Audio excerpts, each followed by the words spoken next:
درود بسیار به شما عزیزان، هر کجا که هستید، در کجای ایران و جهان.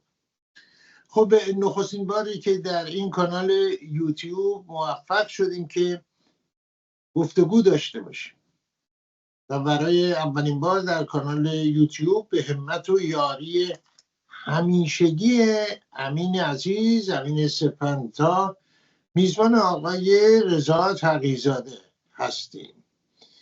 در این موقعیتی که ایران درگیر جنگی است که ملایان زمینه اون رو به وجود آوردن، همونطور که اشاره کردم پیشتر، سه طرف داره: اسرائیل، جمهوری اسلامی و ایران و منافع و مصالح مردم ایران. به اتفاق شما عزیزان خوش آمد میگیم به آقای تقی‌زاده، دکتر رضا تقی‌زاده، کارشناس نفت و امور بین الملل. خوش آمدید آقای تقی‌زاده. سپاسگزارم آقای چالنگی عزیز برای دعوت شما. خوشحالم از اینکه با شما هستم. سپاس از حضورتون. آقای تقی‌زاده، به هر حال کسی خوشحال نیست از اینکه ایران مورد حمله نظامی دیگران قرار بگیره، اما در واقع دشمن اصلی ایرانیان از سال 57 به این ور میبینیم که عملکرد خود جمهوری اسلامی ایران رو درگیر دو جنگ کرد، یه جنگ 8 ساله و یکم این جنگ، و الان شروع کردن راجع به ایران صحبت کردن و چنین. شما به ما چه خواهید گفت؟ آقای چالنگی، تاریخ رو فراموش بکنیم برای یک لحظه. ما الان درگیر یک جنگی و میبینیم که بخشی از این جنگ در رسانه‌های اجتماعی، در رسانه‌های عادی و بخش روانی جنگ. حکومت سعی میکنه مثل گذشته که هر زمان دچار تنگی قافیه بود مسئله در خطر قرار گرفتن ایران رو مطرح بکنه، حالا هم با وارونه نشون دادن وضعیت تلاش میکنه بگه جنگ اسرائیل با ایران، جنگ آمریکا با ایران. این غلطترین شکل ممکن ترسیم وضع موجوده. این جنگ اسرائیل یا آمریکا با ایران نیست، با مردم ایران نیست. این جنگ اسرائیل با رژیم جمهوری اسلامی است که اسم رسمی این حکومتی که 45 سال خودش با مردم ایران درگیر جنگ و مردم این حکومت رو یک حکومت اشغالگر میبینن. درسته آقای چالنگی که عده‌ای شاید از این جنگ ناراضی‌اند، شاید عده‌ای مخالف این جنگن، شاید از اونچه که فرنگی‌ها به عنوان کولاترال یا هزینه‌های جانبی ازش یاد میکنن ناراضی و نگرانن. ولی من این حکومت رو تشبیه میکنم به یک بیماری، یک غده سرطانی که یک بدن سالم رو در خودش گرفته و این بدن احتیاج به شیمی درمانی داره. وقتی این پرتو درمانی شروع میشه، یا شیمی درمانی نه پرتو درمانی، وقتی که غده سرطانی رو هدف میگیره، بخشی از سلولهای زنده اطراف اون هم در نتیجه پرتو درمانی آسیب میبینن. این هزینه است که باید پرداخت و جمهوری اسلامی در ایران کمتر از غده سرطانی نیست. این جنگ با جمهوری اسلامی است. هیچ نیروی خارجی، نه آمریکایی‌ها نه اسرائیلی‌ها، قصد اشغال ایران رو ندارن. وضعیت حتی با جنگ ایران و عراق، جنگ 8 ساله که اون رو هم آغاز کنش جمهوری اسلامی بود، فرق داره. اون زمان سربازهای صدام در خاک ایران بودن، اونها قصد تجزیه ایران رو داشتن. امروز ایران در خطر تجزیه خوشبختانه قرار نداره، حتی اگر تلاش‌هایی در این مورد صورت بگیره و یک ارتش خارجی قصد ارسال نیروی نظامی به داخل ایران رو نداره.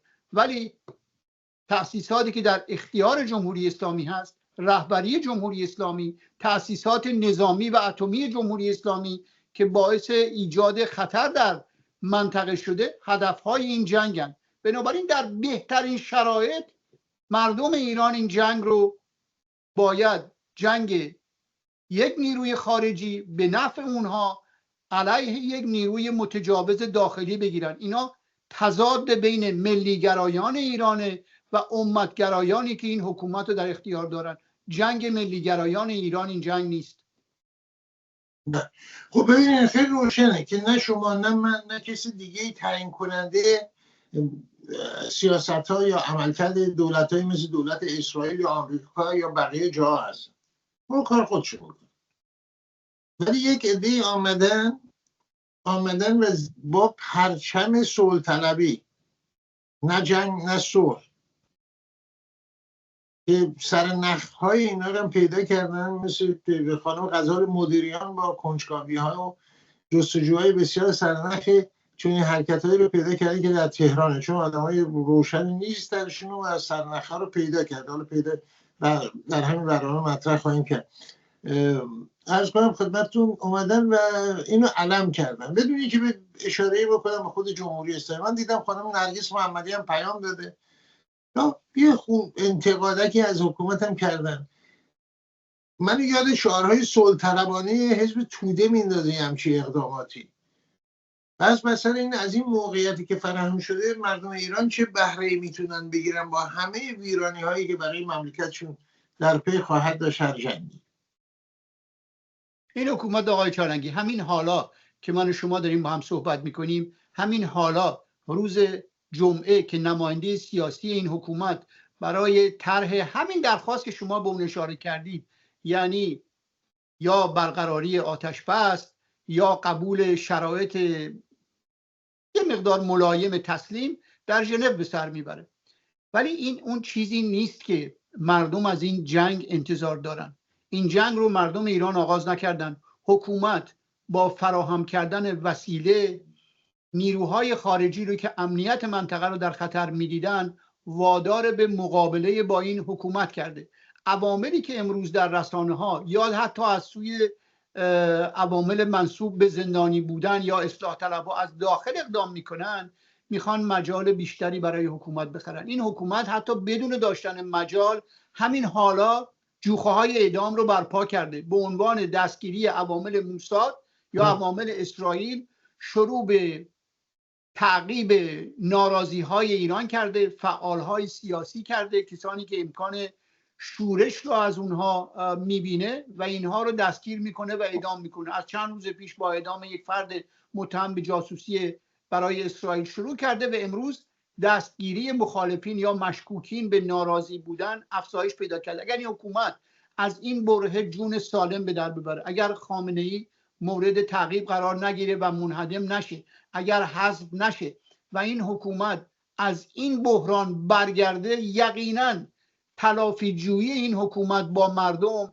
به مراتب شدیدتر از تلافی جویی است که در سال 98 به بعد و بعد از سالی که به عنوان سال زن زندگی آزادی معروف شد با مردم و ناراضیان ایران داشت. برای 2 سال و 3 سال در آخرین شورش علیه حکومت جامعه ایران رو با زور ساکت کردن، با ایجاد ترس ساکت کردن. این بار اگر اونها برگردن در این حد راضی نخواهند بود و این دیکتاتوری تلاش خواهد کرد پایه های قدرتش رو بر جویهای خون از مردم همچنان مستحکم نگه داره. ولی این وضعیت رو مردم ایران درک میکنن و یقینا کسانی که با این حکومت در افتادن و دنبال ایجاد نظم سیاسی، نظم امنیتی تازه در منطقه هستند، من باور ندارم که مجال بدن به این حکومت که از این بره جان به در ببره. خب همون در روز دوم جنگ بود یا روز سوم جنگ بود که کسانی مانند سجاد مشهدی همت آبادی ریختن در خونش. یک ایرانی نازنینی که در تفسیر خبر بارها شرکت کرده و حرفش هم خیلی روشن ایران دوستی و دوستدار مردم ایران هموطنانش، گرفتن بردن به نقطه نامعلومی و خانواده بسیار نگران، همونطور که گفتم. بنابراین این کسایی که بعد مثلا اینه کسی خواستار جنگ نیست، ولی جنگ رو جمهوری اسلامی آغاز کرد با سیاستایی که داشت زمینش رو فراهم کرد. بنابراین کسایی که دارن دم از صلح میزنن بدون اینکه متوجه باشن ریشه همه این مصیبت‌ها کجاست، عملا با جمهوری اسلامی شریکن نیستن. بدون تردید این حکومت یه تعدادی در آقای چالنگی، جمهوری اسلامی 45 سال سوء سابقه حضور در ایران رو داره. تعدادی کارگزار پیدا کرده، تعدادی عمال خودش رو پیدا کرده. عده‌ای هم هستن که در دوران حاکمیت این حکومت به دنیا اومدن، کسانی که با این حکومت همکاری میکنن توی سیستم‌های اطلاعاتی، سیستم‌های نظامی، کسانی که با این حکومت عوامل نزدیک دارن، کسانی که از این راه تجارت میکنن، کسانی که کاخهاشون رو در شمال تهران و شرق ایران، شرق تهران درست کردن.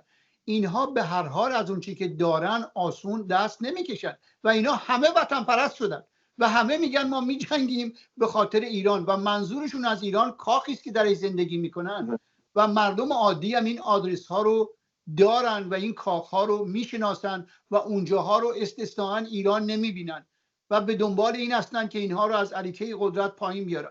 بنابراین حرفایی که ما در رسانه ها میشنویم از قول کسانی که ظاهرا در زندان هستند، زندانی که تلویزیون داره، آزادی داره، امکان تماس با خارج داره، بیانیه صادر میکنه، جایزه 1 میلیون دلاری به هر بهانه میگیره، زندانی حکومت نه زندانی مردم. به خاطر مردم به زندان نرفته، به خاطر عقاید سیاسی رفته و اونها میدونن اگر این ورق برگرده و ملیگرایان ایران بار دیگه صاحب قدرت سیاسی بشن و یک دولت مستحکم استوار در ایران شکل بگیره، اونها این پایگاه ها و این امتیازها رو از دست خواهند داد. به این علت به بهانه آتش بس، به بهانه صلحجویی، به بهانه مخالفت با جنگ، به بهانه ظاهرا ایران پای حکومت ایستادن و پای علم حکومت سینه میزنن.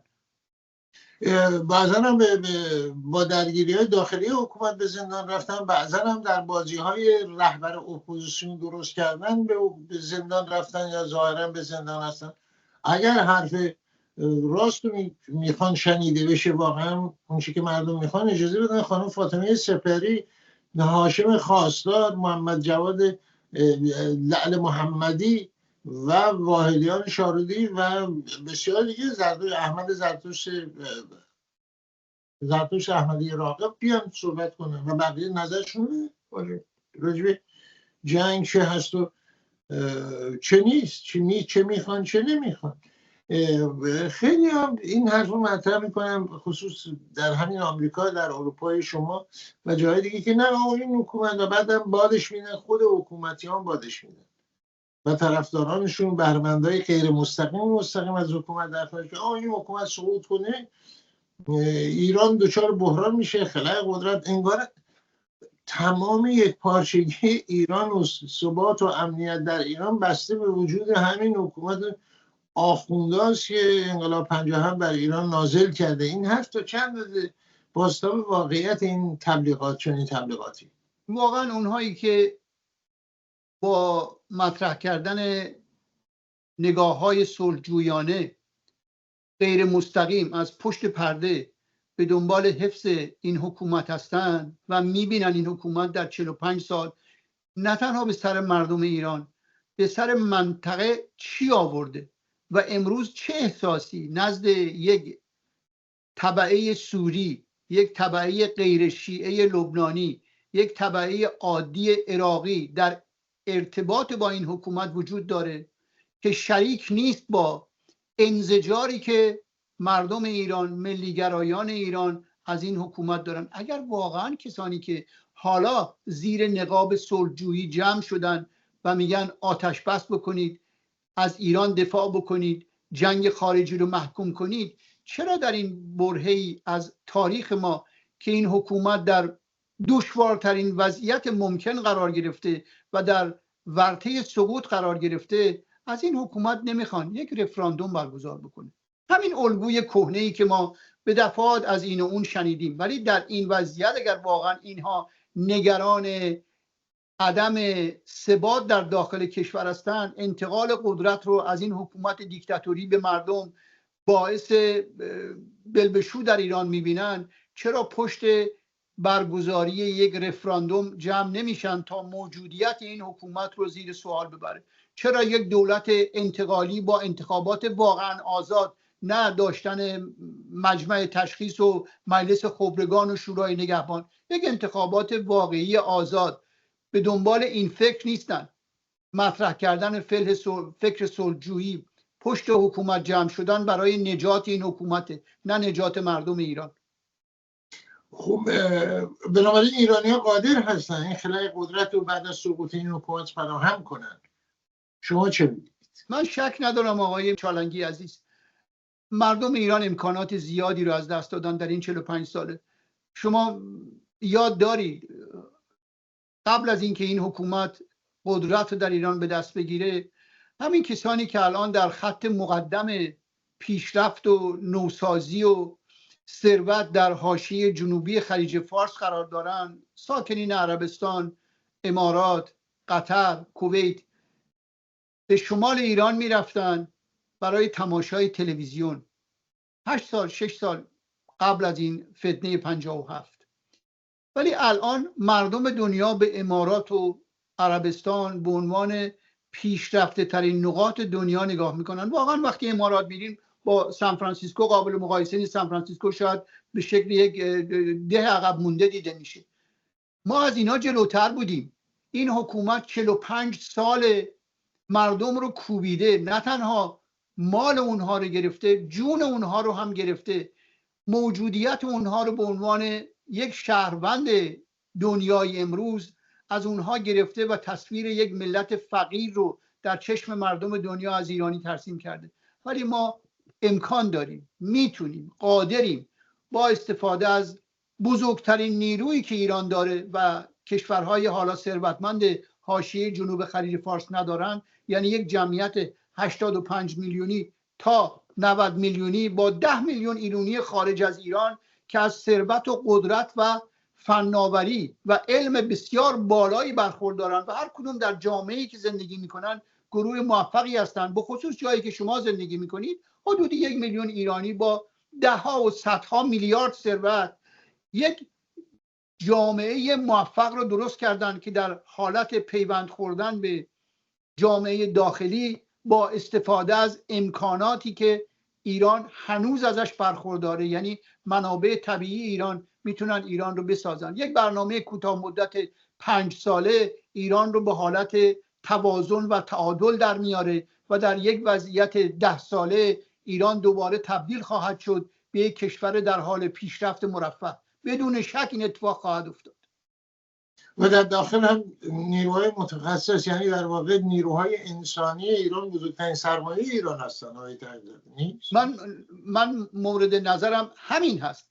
مردمی که در ایران زندگی میکنن دیوان سالاری قدمتدار ایران رو باهاش آشنا هستن، در رده های پایین تر از دست نشانده های این حکومت کار میکنن. در حقیقت این مملکت اونا نگه داشتن به این وضعیت و تنها کافه این لایه بالایی فاسد حکومت کنار زده بشه تا این جوانها، میانسالها و کسانی که در داخل ایران زندگی و کار میکنن در تمام رده ها، در تمام سطوح بتونن دوباره خودشون رو پیدا بکنن و در مملکتی که در واقعا 45 سال پیش رو به در نوردیدن مرزهای پیشرفت بود دوباره یک شکوفایی رو شکل بدن.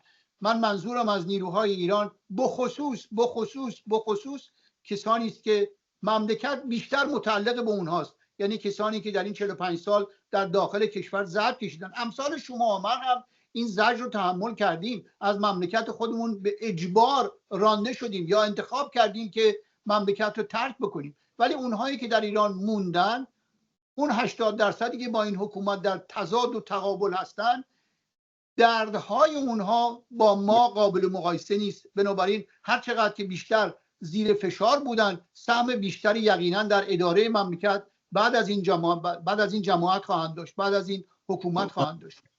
من شما و نسل ما در شرایطی به دنیا اومدیم که آرام آرام رسیدیم به جایی، به خصوص این 10-12 سال آخر پیش از انقلاب، که اگر کسی دارای استعدادی بود، علاقه بود، پشتکاری بود، خواستی بود، ایده‌ای بود و میخواست به اون برسه، امکاناتش وجود داشت، یاری میشد برسه، تحصیلات میخواست بکنه و همه اینا.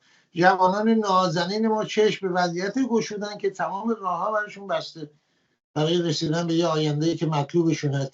این وسط آقای محمد جواد ظریف اومده، آقای تقی‌زاده، جالبه، یعنی ملیگرایی کفر بود و تا به حال همیشه با بسم تعالی، بسم الله الرحمن الرحیم و اینها شروع میشد. حرفا آمد به نام ایران پیام داده. خود خامنه‌ای از نمیدونم کجا قایم شده، برعکس اون چیزی که میگفتن امام اول شیعیان و امام حسین و محمد پیامبر اسلام همه در غزوات در خط اول بودن، ایشون معلومه کجا. حالا ظریف اونم از همون وقتی گفت ایران این واقعا پاسخی در جامعه داره این فریب ایرانگویی حضرات نوحه ایران رو سر گرفتن؟ من امیدوارم تو این بحثی که خیلی طولانی نخواهد شد، امروز شما و من داریم به وضع موجود از زاویه دیگری نگاه بکنیم و یکی از این زوایا همین است که حکومت با چه مشکلاتی امروز روبروست. ولی یکی از بزرگترین مشکلاتی که دامن این مملکت دامن حاکمیت رو گرفته و کمتر در موردش صحبت میشه، قطع ارتباط فرماندهی با صف ستاد با صف. یعنی اگر ما واقعا دوباره این ایرانمون رو، مملکتمون رو با مردم به یک بدن انسان شبیه بکنیم، مقایسه بکنیم، یک مغزی هست که الان در اشغال حاکمیت جمهوری اسلامی است و بقیه اندام هاست که مغز به اونا دستور میده دست حرکت بکنه، پا حرکت بکنه یا قلب بزنه و غیره.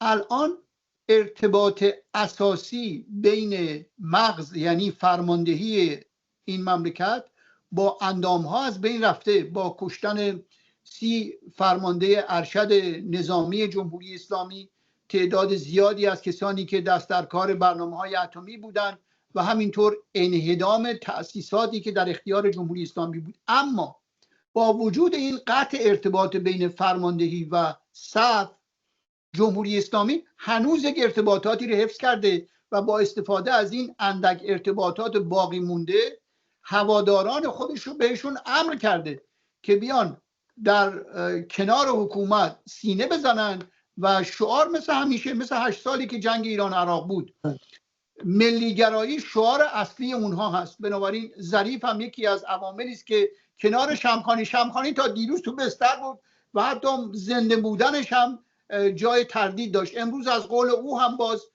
یک پیام فرستادن که من آماده هستم که بجنگم. مرد حسابی، تو جنگ برای زندگیت هم 24 ساعت پیش سرنوشتش روشن نبود. امروز میخوای با کدوم دست قطع نشده و پای قطع نشده علیه کی بجنگی؟ آقای ظریف میدونه اون چیزی که در 45 سال ازش برخوردار بوده در صورت تغییر وضعیت و رسیدن مردم به حاکمیت ملی از دست میده و او یا با الهام گرفتن از نیازهای شخصی خودش یا با دستور حکومت میاد و دوباره عاشق ایران میشه. این دروغگویی رو همه میشناسن.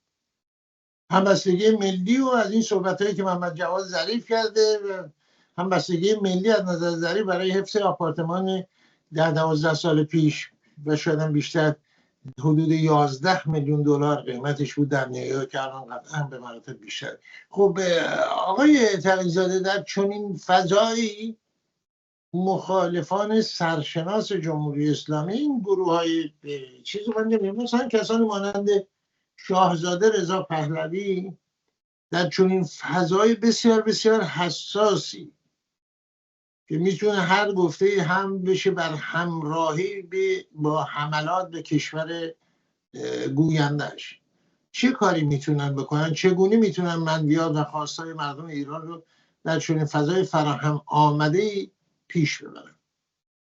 آقای چالنگی، من واقعا نسخه‌ای برای فعالای سیاسی ندارم. منم مثل شما یک ناظر رسانه‌ای هستم و نه فعال سیاسی، نه حزبی دارم، نه عضو حزبی هستم، نه چی.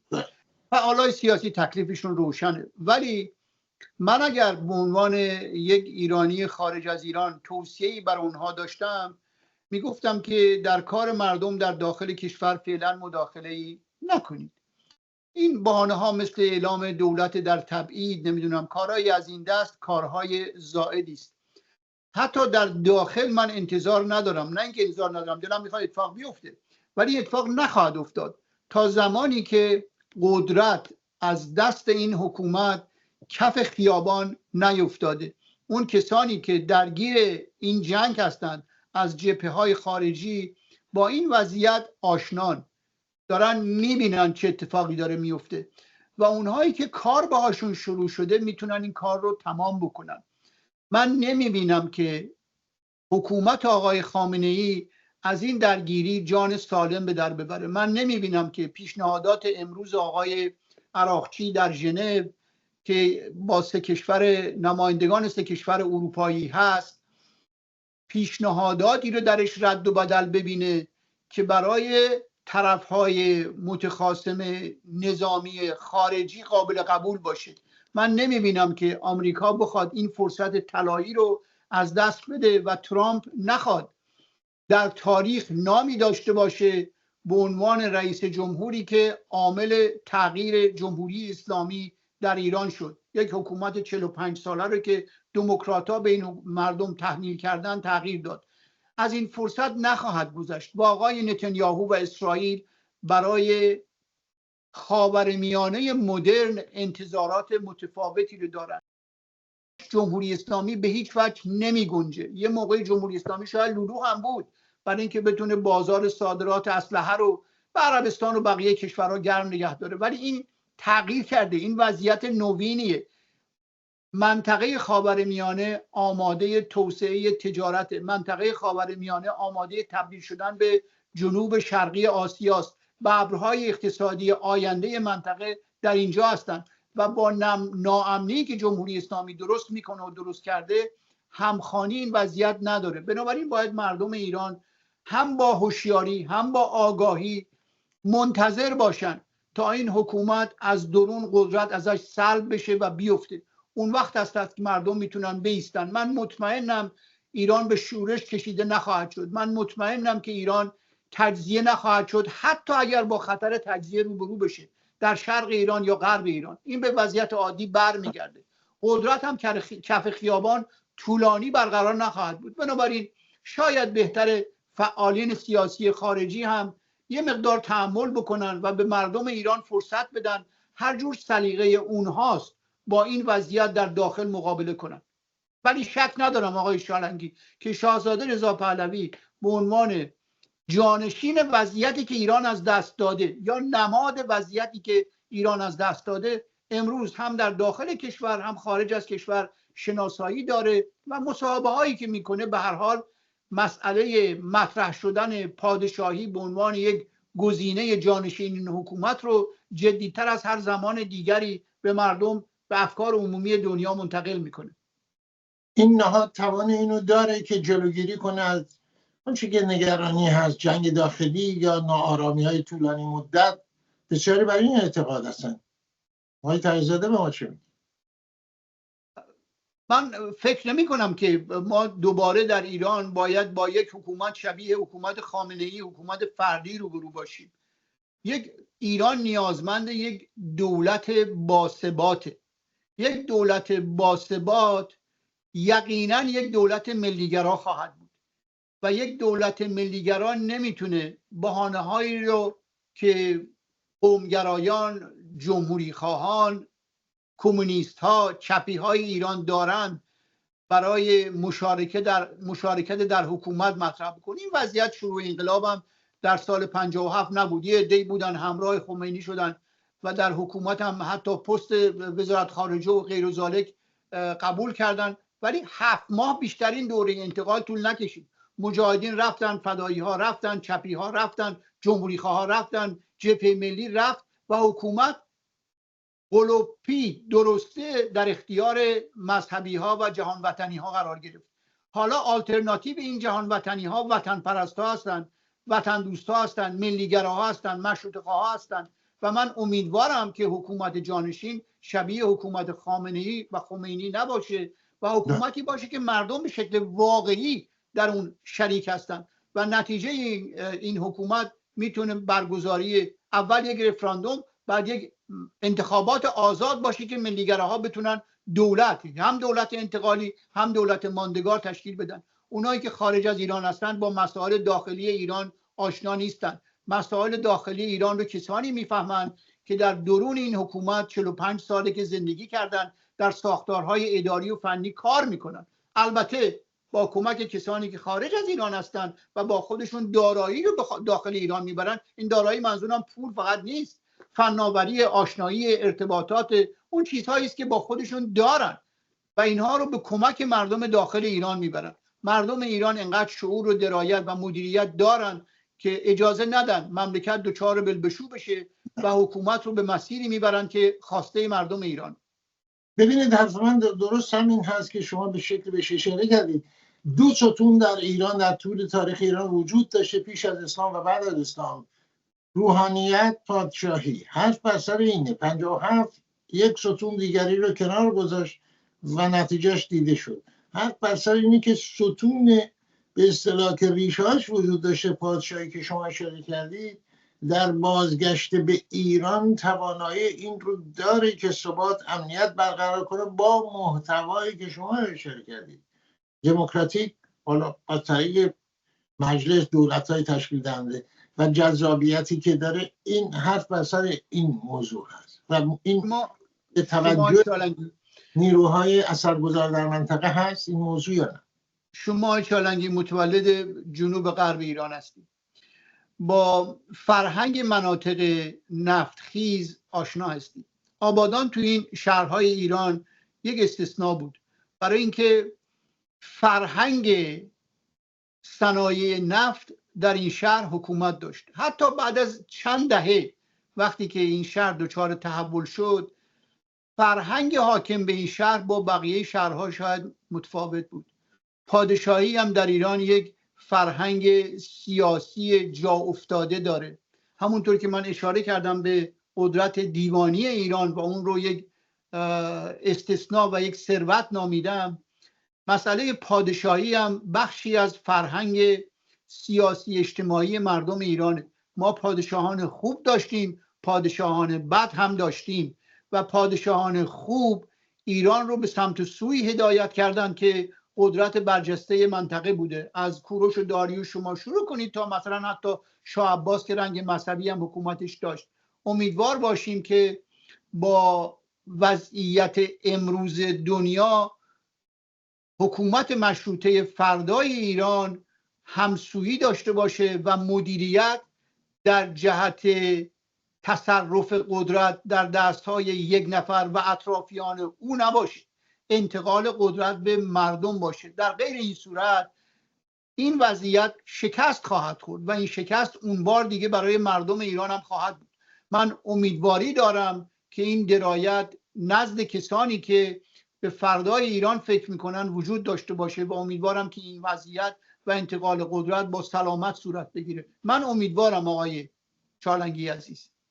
خب ببینید، من باید ساده ترش روشن‌تر بگم خدمتتون. اولا این رو بگم، آبادان برای شهر بسیار بسیار مهم نیست. منطقه چای نفت بیشتر شما بهتر میدونید که در مسجد سلیمان هست، بالای 350 حلقه چای نفت و همینجا بگم آبادانی هم وطنا هم استانی های ما میگن آبادان و حومه آبادان که بقیه ایران هست، ولی استثنایی ایران شاید مسجد سلیمان باشه. من اینجا بگیم بچه های آبادان دلخور نشن. این رو گفتیم که بچه های همشهری خودمون فردا به ما ایراد نگیرن چرا دفاع نکردیم. دفاعی هم نیست، همراهی هم. خمینی میگه حبل متین اسلام. درست؟ حرف شما درست که بله پادشاهی مشروطه باید باشه به شکلی که مردم دولت‌هایی رو انتخاب کنن مجری منویات مردم و فرد نباشه. بله. حرف بر این در شرایط فروریزی و به وجود اومدن خلأ قدرت در صورت فروریزی حکومت میتونه پادشاهی خواهی اینقدر جذابیت داره که حالا همون اصطلاح حبل متین باشه که دور این حبل متین به اصطلاح رشته‌ای که بتونه همه رو به هم پیوند بده جمع بشن. من امیدوارم آقای چالنگی ما برگردیم به سال 56-57. حکومت ایران حکومت پادشاهی بود ولی آغاز کرده بود به گشودن پنجره ها. اگر باز شدن پنجره ها دوام میکرد 5 سال بعد 6 سال بعد ایران دارای یک دموکراسی پارلمانی پادشاهی بود، مثل اون چیزی که در دانمارک وجود داره، در نروژ وجود داره، در سوئد وجود داره یا در بریتانیا وجود داره. ما پادشاهی رو با پادشاهی ایران در سال 1332 مقایسه نکنیم، با دوران قاجار مقایسه نکنیم، با دوران صفویه مقایسه نکنیم. دنیا عوض شده و یقینا در این تغییر وضعیت دنیا پادشاهی در ایران پادشاهی است که متکی به مردمه ولی حاکم به مردم نیست و این نوع مدرن پادشاهی میتونه الگو باشه حتی برای کشورهای جنوبی خلیج فارس و اطراف ایران که جمهوری هاشون هم حتی جمهوری های پادشاهیه، یعنی از یک کسی به نسل دومش حکومت قدرت رو تحویل داده. حتی اگر عراق و سوریه بشار اسد هم زنده میموندن، جمهوریای اونها هم پادشاهی میشد. ولی پادشاهی ایران میتونه پادشاهی متفاوتی باشه. قبول کنیم ملت ما ملت رشد یافته ای هستند، ملت آزادخواهی آزادی خواهی هستند و میدونن برای فردای کشورشون چی میخوان. در این دوره نمیشه پادشاهی انتظار داشت که همراه با ظلم و زور و تیر کردن اطرافیان غیر ذالک باشه. یقینا در یک پادشاهی مدرن در ایران مردم امکان مشارکت دارن. من امیدوارم این طرز فکر نزد کسانی که برای حکومت فردای ایران فکر بهش میکنن و میخوان نقشی ایفا بکنن فکری باشه قابل درک. باز من این سوال دنبال میکنم آقای طاهرزاده تا برسم به جواب روشنی. اینی که پادشاهی چه خواهد بود یه بحثه.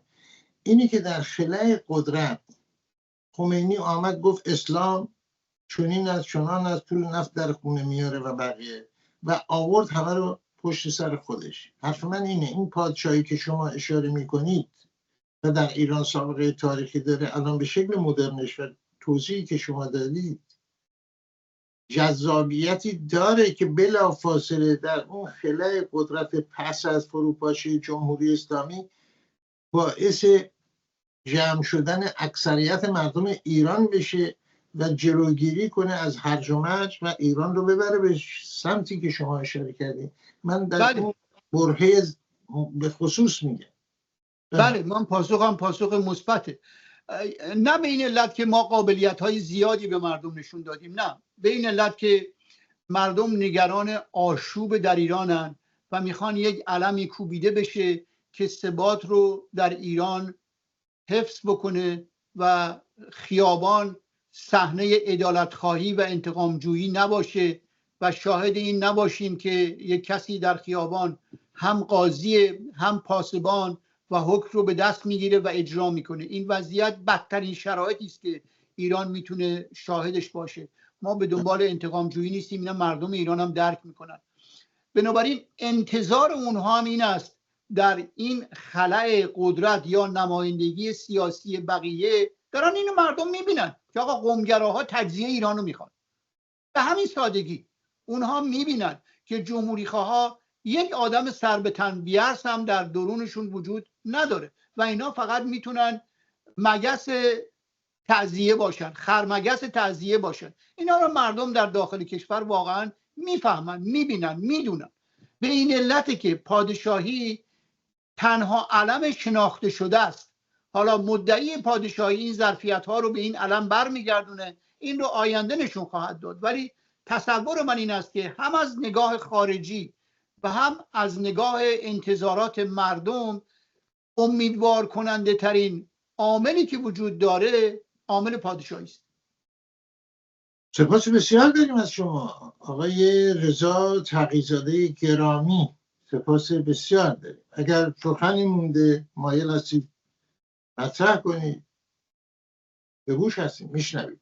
من هم مثل شما آقای چالنگی امیدوارم به کسب آزادی توسط مردم ایران در فرصت کم و فرصت کوتاه. امیدوار هستم که آسیب هایی که مردم ایران تحمل میکنن، زیان هایی که ناچارن هزینه های اون رو بپردازن کمتر باشه. اعتمادم به این است که مردم به این آزادی خواهند رسید و جمهوری اسلامی از زیر بار این فشار قد راست نخواهد کرد. بازنده این جنگی که جنگ جمهوری اسلامی با قدرت‌های خارجی است یقینا آقای خامنه‌ای و حکومت او خواهد بود و مردم ایران برنده نهایی این وضعیت میشن.